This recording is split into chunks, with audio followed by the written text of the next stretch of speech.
In the name of Allah, who is the most beneficent and the most merciful, I hope that you are in a good best health and spirit. Today I am talking about aerospace engineering, eligibility criteria of aerospace engineering, as well as we will discuss after this degree what I can do, fee structure of aerospace engineering, and after this degree salary of aerospace engineer. All about that we discuss in this video. हम अपने इस गुफ्तगू के अंदर तमाम तर चीज़ों को कवर करेंगे। तो आपने इस लेक्चर को जो है मुकम्मल देखना है। तो सबसे पहले हम ये देख लेते हैं कि एरोस्पेस इंजीनियरिंग ये किस चीज़ की जो है स्टडी है, इसके अंदर हम क्या क्या चीज़ें पढ़ते हैं, इसके साथ इसका ड्यूरेशन भी देखेंगे कितने साल का ये ड्यूरेशन है इस कोर्स का, इस डिग्री का। तो आप देखते हैं कि हवा के अंदर उड़ने वाले हवा, फिजा या खला, इसमें उड़ने वाली जो मशीनरी है, मशीनरी लाइक यानी कि जहाज है एक, देखा जाए एक हिसाब से वो भी एक मशीनरी है, रॉकेट भी एक मशीनरी है, हेलीकॉप्टर एक मशीनरी है। तो मैं एक वर्ड यूज कर रहा हूँ मशीनरी का, ठीक है। तो आप इस चीज़ से अंदाजा लगा लेना है हवा के अंदर, फिजा के अंदर या खला के अंदर जो चलने वाले या सैटेलाइट्स का जो है एरिया कवर करने वाली जो तमाम तर मशीनरी है, लाइक हेलीकॉप्टर, ठीक है। इसके साथ आपका जंगी त्यारा, आपका हवाई जहाज, रॉकेट और सैटेलाइट्स वगैरह के तमाम तर इन चीज़ों को, इन मशीनरी को डिज़ाइन करना और इन चीज़ों को डेवलप करना, मेंटेन करना, ये किन का काम है? ये एरोस्पेस इंजीनियर्स का काम है। इसके अंदर जो है ख़ास तौर के ऊपर जो चीज़ें बनती हैं, इन तमाम तर इन मशीनरी के पुर्जों को बनाया जाता है, इनके पार्ट्स को मेंटेन किया जाता है, इसके साथ साथ इनको डेवलप किया जाता है। तमाम तर ये जो है हवा से एलिमेंट, जो ये हवाई फील्ड है, हवाई कहने के त्यारों से एलिमेंट या हवाई मशीनरी से एलिमेंट, इनको बनाने में, इनको मेंटेन करने में, इनको डेवलप करने में जो तमाम तर काम है वो किसका होता है जी? वो एक एरोस्पेस इंजीनियर्स का होता है। और इस तमाम तर एरिया को कवर किया हुआ है एरोस्पेस इंजीनियरिंग ने, ठीक है जी। उसका स्कोप की अगर बात की जाए तो भाई चंद, अगर आप किसी भी स्टूडेंट से पूछें, इंजीनियरिंग के स्टूडेंट से पूछें क्या आप एरोस्पेस इंजीनियरिंग करना चाहते हैं, तो हर स्टूडेंट की ये ख्वाहिश होगी कि एरोस्पेस इंजीनियरिंग के अंदर उसको एडमिशन मिले, क्योंकि ये काफ़ी इसके अंदर एडमिशन हो जाना ये बहुत बड़ी बात होती है। क्योंकि अगर इसके अंदर आपका एडमिशन हो जाता है तो आफ्टर दिस डिग्री एक सैलरी भी, लग्जरी सी सैलरी है, काफ़ी अच्छा खासा जो है सैलरी पैकेज है, तो काफ़ी अच्छा जो है निज़ाम है आफ्टर दिस डिग्री, ठीक है। तो हमने इसका जो है जनरल सा ओवरव्यू कर लिया। अब देख लेते हैं eligibility criteria of aerospace engineering. तो आपके कम अज कम मार्क्स जो है 60% इन एफएससी प्री इंजीनियरिंग के अंदर होना बहुत लाजमी है। इसके साथ साथ जो कह लें कि आपका एक टेस्ट होता है, आपकी जो है एजुकेशन ये 10+2 होनी चाहिए, यानी कि मैट्रिक के साथ एफएससी प्री इंजीनियरिंग हो या आपने डीएई किया हो, ठीक है। इसके बाद एक टेस्ट होता है, वो टेस्ट आपको क्लियर करना पड़ता है। जब वो टेस्ट क्लियर करते हैं तो देन आपका मेरिट लगता है, और अगर आपके मेरिट में नाम आ जाए तो आप खुशकिस्मत हैं।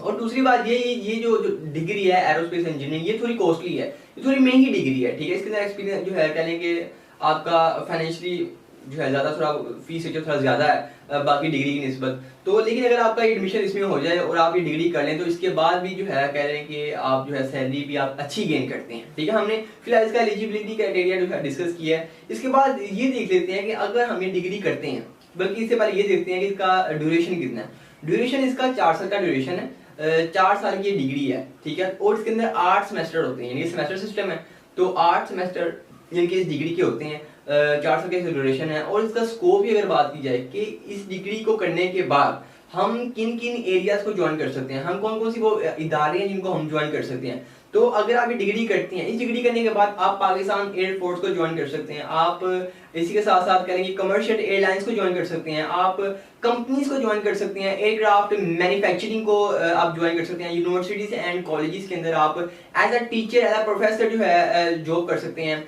आर्मी एविएशन विंग्स को ज्वाइन कर सकते हैं, आप इसके साथ मिसाइल डेवलपमेंट को ज्वाइन कर सकते हैं, फैक्ट्रीज को ज्वाइन कर सकते हैं, न्यूक्लियर एनर्जी कमीशंस को ज्वाइन कर सकते हैं, इसके साथ साथ रिसर्च ऑर्गेनाइजेशंस को ज्वाइन कर सकते हैं। और अगर मजीद बात की जाए तो स्पेस रिसर्च एसोसिएशन को आप जो है ज्वाइन कर सकते हैं आफ्टर एरोस्पेस इंजीनियरिंग।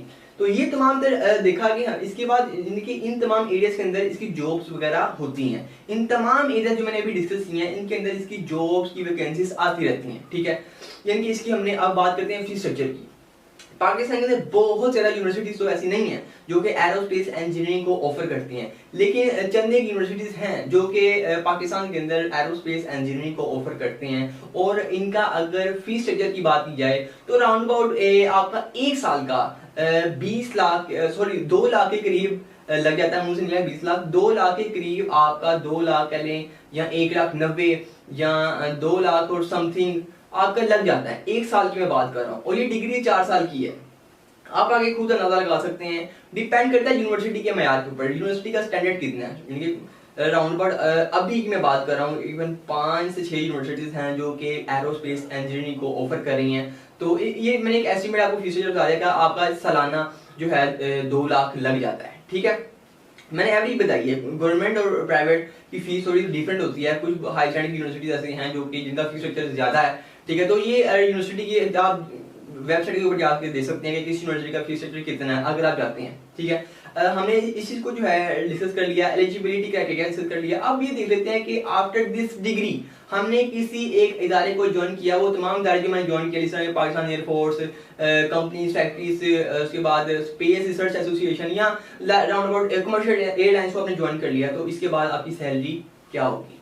सैलरी की अगर बात कर ली जाए तो आपकी राउंड अबाउट एक फ्रेश ग्रेजुएट की सैलरी जो है वो 6 लाख से लेकर कहीं ना कहीं 9,000 तक लग जाती है। ठीक है, ये मैं फ्रेश ग्रेजुएट की बात कर रहा हूँ। ऐसे भी इंजीनियर्स हैं कहने के जिनकी सैलरी 14 लाख तक, 13 लाख तक, 15 लाख तक भी जाती है। ये तो एक्सपीरियंस पे डिपेंड करता है, आपके माइंड की, आपकी स्किल्स पे डिपेंड करता है कि आप कितने काबिल हैं, कितना एक्सपीरियंस है, आप कितना काम को करना जानते हैं। तो ये तो आपके ऊपर डिपेंड करता है। लेकिन और एक चीज जो अहम मैं आपके साथ जो है डिस्कस करूं कि इसके अंदर एडमिशन के लिए आपको एफएससी प्री इंजीनियरिंग का होना लाजमी है।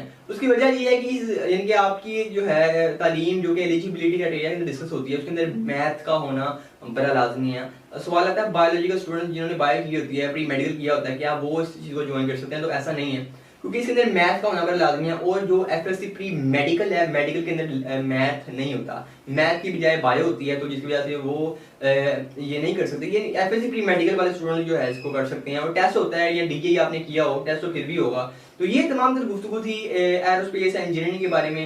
आप अपनी राय का इजहार जरूर कर सकते हैं। आप हमें फेसबुक और इंस्टाग्राम पर ज्वाइन कर सकते हैं। इसी के साथ में दीजिए इजाजत। वमा अलैना इल्लल बलागुल मुबीन। Thank you.